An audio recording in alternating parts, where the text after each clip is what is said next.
Bismillahirrahmanirrahim. Assalamualaikum warahmatullahi wabarakatuh. Bertemu lagi dengan saya Nika Cahyati di mata kuliah pembelajaran sains untuk anak usia dini. Nah, kali ini kita akan membahas mengenai manfaat sains. Apa sih gitu ya manfaatnya sains untuk perkembangan anak usia dini, sehingga sains itu penting gitu ya ditanamkan dalam aspek perkembangan anak usia dini. Ternyata kemampuan yang harus dimiliki oleh anak atau kemampuan yang harus dicapai oleh anak dalam pembelajaran sains itu bukan hanya produk atau bukan hanya hasil eksperimennya mereka gitu ya, namun terdapat tiga proses yang dapat kita atau yang harus kita capai untuk meningkatkan kemampuan perkembangan anak. Yang pertama ada produk gitu ya. Produknya sendiri itu jadi kita tuh dapat melihat fakta, konsep, hukum, teori mengenai sains yang kita ajarkan kepada anak-anak. Kemudian ini proses ini yang paling banyak ini. Dalam hal ini ada mengamati, menggolongkan, mengukur, menguraikan, menjelaskan, mengajukan pertanyaan, merumuskan masalah, merumuskan hipotesis, merancang penyelidikan, kemampuan mengumpulkan dan menganalisis data dan menarik kesimpulan. Nah, di sini prosesnya itu sangat banyak ya, sehingga apa yang kita berikan kepada anak-anak ini melewati proses ini gitu ya. Banyak sekali yang anak dapatkan dalam pembelajaran sains. Kemudian akhirnya itu anak mendapatkan sikap gitu ya, sikap yang kita harapkan. Yang pertama ada tanggung jawab, selanjutnya rasa ingin tahu yang besar gitu ya, karena anak tuh saat kita melakukan uji coba kepada anak-anak, anak akan memiliki rasa ingin tahu yang cukup tinggi gitulah.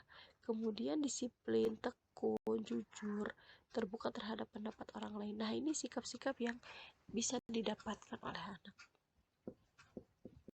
Beranjak kepada tujuan pembelajaran sains. Tujuannya itu apa sih? Kita harus mengajarkan sains kepada anak usia dini. Yang pertama, agar anak itu memiliki kemampuan pemecahan masalah, sehingga dalam perkembangan anak tuh bisa memecahkan masalah sendiri gitu ya. Anak akan berpikir lebih kritis, anak akan memiliki sikap ilmiah, kemudian mendapatkan pengetahuan dan informasi yang lebih baik dan dapat dipercaya, karena anak tuh melakukan uji coba sendiri atau anak melakukan pengalamannya sendiri, sehingga sikap ilmiah dan informasi ilmiah itu dapat anak buktikan sendiri itu ya. Kemudian agar anak lebih berminat dan tertarik untuk menghayati sains dan yang berada di lingkungan alam sekitarnya ya. Jadi anak tuh dapat melakukan permainan-permainan sendiri gitu ya, tanpa dibimbing lagi, karena anak tuh sudah merasa tertarik mengenai pembelajaran sains gitu. Manfaatnya apa sih gitu ya dalam mempelajari pembelajaran sains? Nah, di sini tadi kita bisa lihat ada produk, proses, dan hasil gitu ya. Yang terbesar itu ternyata proses gitu ya. Melalui proses sains, anak dapat melakukan percobaan sederhana. Percobaan tersebut melatih menghubungkan sebab akibat dari suatu perlakuan, sehingga melatih anak berpikir logis. Jadi anak tuh bisa berpikir sebab dan akibat dari yang dia uji cobakan gitu loh. Misalnya penyebabnya baju basah itu karena dibasuh oleh air gitu loh.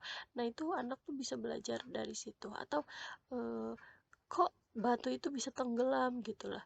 Kemudian kalau kertas itu bisa kalau busa itu bisa terapung. Nah, itu adalah pembelajaran sebab akibat yang bisa diimplementasikan oleh anak atau bisa dipikirkan oleh anak, sehingga ini membantu anak untuk berpikir logis.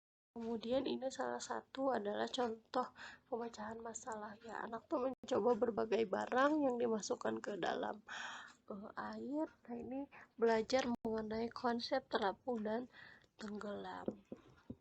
Juga salah satu contoh ya, contoh konsep pengenalan warna, contoh konsep eh, menghubungkan gitu ya.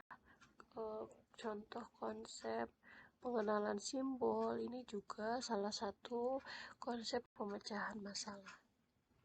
Teman-teman, mungkin itu saja yang dapat saya sampaikan dalam perkuliahan kali ini mengenai manfaat sains. Semoga apa yang kita dapatkan hari ini bermanfaat dan dapat diimplementasikan untuk anak didik kita. Wassalamualaikum warahmatullahi wabarakatuh.